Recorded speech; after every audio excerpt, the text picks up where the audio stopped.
కూడా వమ్ము చేయకుండా మన గౌరవ ముఖ్యమంత్రి నారా చంద్రబాబు నాయుడు గారు అయితేనేమి, అలాగే మన ముఖ్యమంత్రి పవన్ కళ్యాణ్, మన ఉప ముఖ్యమంత్రి పవన్ కళ్యాణ్ గారు అయితేనేమి, అలాగే మన కేంద్ర ప్రభుత్వం నరేంద్ర మోదీ ఆధ్వర్యంలో మన రాష్ట్రాన్ని ప్రగతి పదంలో నడిపించాలన్న ముఖ్య ఉద్దేశంతోనే జతకట్టడం జరిగింది.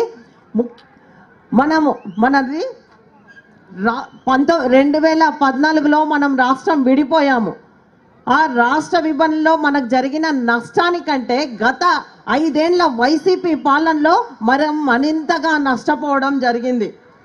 కాబట్టి మన ప్రభుత్వం అధికారంలోకి వచ్చిన తర్వాత ఎన్నికల్లో ఏవైతే హామీలు ఇచ్చామో ఆ హామీలన్నింటినీ నెరవేర్చే దిశగా సూపర్ 6 పథకాలను అమలు చేస్తూ మన కూటమి ప్రభుత్వం ముందుకెళ్తా ఉందని తెలియజేస్తా ఉన్నా.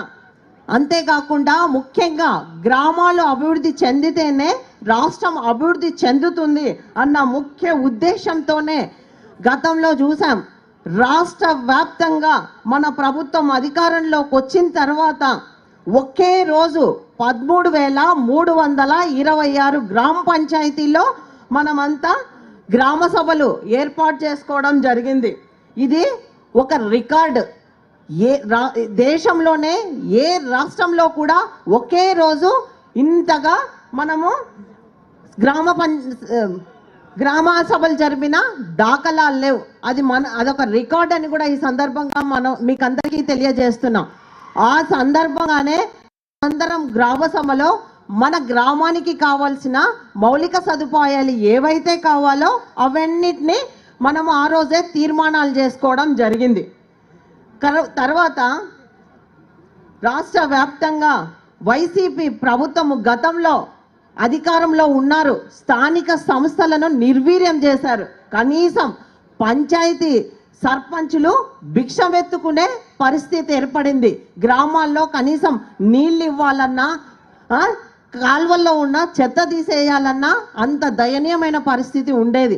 మన ప్రభుత్వం అధికారంలోకి వచ్చిన తర్వాతనే మనకు 100 రోజుల్లోనే మనము 1452 కోట్లు విడుదల చేసి మనకందరికీ గ్రామాల్లో ఏవైతే తాగునీరు కావాలో, అలాగే స్ట్రీట్ లైటింగ్ కోసం అయితేనేమి, అంతేకాకుండా మనకి శానిటేషన్ కోసం కూడా నిధులు కేటాయించడం జరిగింది. అదే గత ప్రభుత్వంలో చూశారు మీరు, కనీసం ఒక్క లైట్ వేసుకోవడానికి కూడా వాళ్ళ దగ్గర నిధులు లేక రాష్ట్ర వ్యాప్తంగా సర్పంచులు భిక్షాటన చేసిన సంఘటనలు కూడా మనం గతంలో చూసాం. అంతేకాకుండా కనీసం బ్లీచింగ్ పౌడర్ కూడా లేదు గత ప్రభుత్వంలో. అంత దయనీయంగా ఉంది గత ప్రభుత్వంలో. అంతేకాకుండా మన ప్రభుత్వం అధికారంలోకి వచ్చిన తర్వాతనే పల్లె పండుగ అనే కార్యక్రమాన్ని తీసుకొని వచ్చి 4,500 కోట్లతో మనము NREGS కింద కేంద్ర ప్రభుత్వ నిధుల సహకారంతో మనము CC రోడ్ల నిర్మాణం పూర్తి చేసుకోవడం జరిగింది. ముఖ్యంగా నా పాణ్యం నియోజకవర్గంలో 4 మండలాల్లో 16 కోట్లు శాంక్షన్ చేయడం జరిగింది గౌరవ ఉప ముఖ్యమంత్రి గారు. అంతేకాకుండా ఈ CC రోడ్ల నిర్మాణంలో రాష్ట్రంలో కర్నూలు జిల్లా ప్రథమ స్థానంలో ఉంటే మా పాణ్యం నియోజకవర్గం కర్నూలు జిల్లాలో ప్రథమ స్థానంగా ఉందని చెప్పడానికి సంతోషంగా ఉందని కూడా ఈ సందర్భంగా మీకు అందరికీ గుర్తు చేస్తా ఉన్నా. అంతేకాకుండా 2014-19లో కేంద్ర ప్రభుత్వము ప్రతి ఇంటికి తాగునీరు ఇవ్వాలన్న ఉద్దేశంతోనే జలజీవన్ స్కీమ్ను తీసుకొని రావడం జరిగింది. కానీ గత ప్రభుత్వము దాన్ని పక్కదారులు పట్టించింది. కనీసము ఒక్కొక్క ఇంటికి నీళ్లు కూడా ఇవ్వలేకపోయింది. మన ప్రభుత్వం అధికారంలోకి వచ్చిన తర్వాత ఆ జలజీవన్ మిషన్ ద్వారా మనం ఎన్నికల్లో కూడా హామీ ఇచ్చాము. ప్రతి ఇంటికి నీటి కొలాయి ఇచ్చి దాంతోపాటు ఇంటింటికి త్రాగునీటిని సరఫరా చేసే బృహత్తర కార్యక్రమాన్ని కూడా చేపట్టడం జరుగుతుందని కూడా చెప్పడం జరిగింది. ఇచ్చిన హామీ మేరకు మన వాళ్ళు ఏవైతే నిధులు పక్కదారులు పట్టించారో ఆ నిధులను మళ్ళీ ఉపయోగించుకునే రీతిగా మన సీఎం గారు అయితేనేమి, అలాగే మన ఉప ముఖ్యమంత్రి గారు అయితేనేమి, డిప్యూటీ సీఎం గారు అయితేనేమి కేంద్రంతో మాట్లాడి 3 ఏళ్ళు మళ్ళీ ఎక్స్టెన్షన్ చేపించి దానికి నిధులు కూడా 85,000 కోట్లతో ప్రతిపాదనలు కూడా పంపించింది. రాబోయే 3 ఏళ్లలో ప్రతి ఇంటికి తాగునీరుతో ఇచ్చి కుళాయి కనెక్షన్ ఇచ్చి తాగునీరు సౌకర్యం కల్పిస్తామని కూడా ఈ సందర్భంగా తెలియజేస్తా ఉన్నా. అంతేకాకుండా మీకందరికీ ఇంకొకటి, గోకులం షెడ్లు మనకి చాలా చోట్ల గోకులం షెడ్లు ఇవ్వడం జరిగింది, అందరూ పూర్తి చేసుకున్నారు. కానీ ఇంకా వాటి అవసరం ఎక్కువ ఉంది సార్. గోకులం షెడ్లు కావాలని కూడా మా పాణ్యం నియోజకవర్గంలో రైతులందరూ అడుగుతా ఉన్నారు. వాటిని ఎక్కువగా మంజూరు చేయవలసిందిగా మిమ్మల్ని కోరుతున్నా. అంతేకాకుండా ఓర్వకల్లు, ఇక్కడ గౌరవ ముఖ్యమంత్రి గారు ఓర్వకల్లు మండలాన్ని ఇండస్ట్రియల్ హబ్గా చేయడం జరిగింది. ఇక్కడ ఎన్నో పరిశ్రమలు తీసుకొని రావడం జరిగింది. అంతేకాకుండా మన ప్రభుత్వం కేంద్రంలో మన ఎన్డీఏ ప్రభుత్వం అధికారంలోకి వచ్చిన తర్వాత సార్ మొదటి బడ్జెట్లోనే ఓర్వకల్లు మండలానికి 2,800 కోట్లు శాంక్షన్ చేసింది సార్.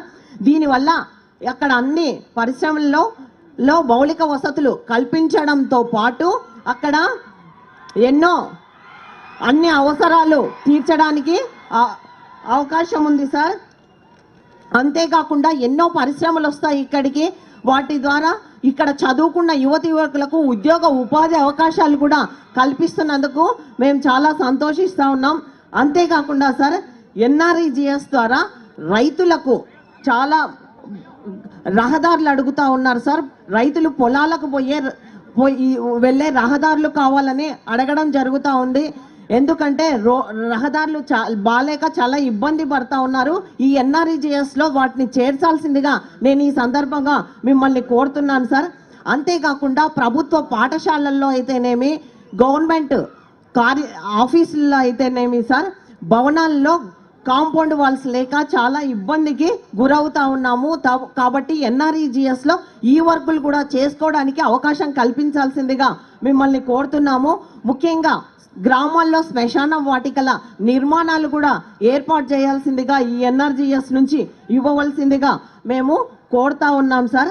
అంతేకాకుండా సార్ ముఖ్యంగా మా పాణ్యం నియోజకవర్గానికి సంబంధించి రోడ్లు శాంక్షన్ చేయాల్సిందే. ఈ సందర్భంగా మా రోడ్ల పరిస్థితి దయనీయంగా ఉంది, వీటిని ముందుంచుతున్నాను సార్.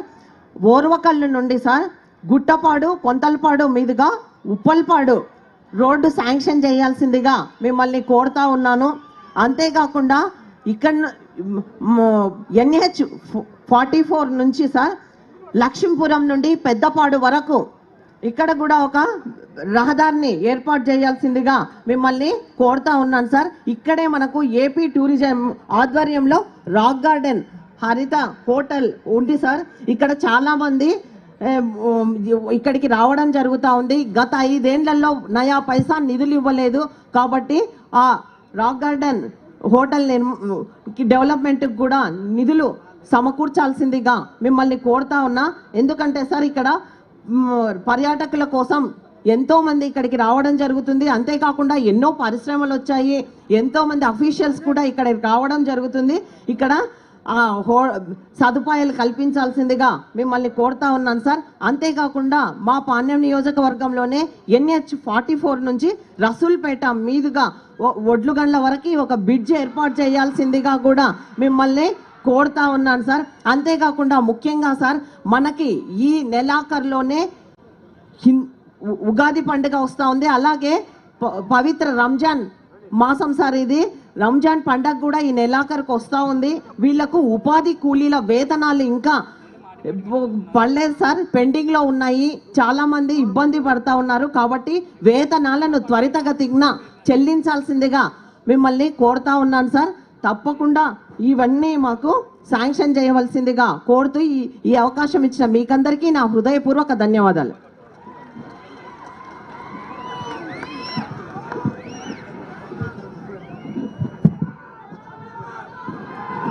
ధన్యవాదాలు. పాండ్యం శాసనసభ్యులు గౌరు చరితారెడ్డి గారు చాలా విషయాల్ని తమ నియోజకవర్గంలో చేస్తున్న అభివృద్ధి కార్యక్రమాల్ని చక్కగా తెలియజేశారు. ఇప్పుడు నందికొట్కూరు శాసనసభ్యులు జయసూర్య గారిని మాట్లాడవలసిందిగా ఆహ్వానిస్తూ ఉన్నాను.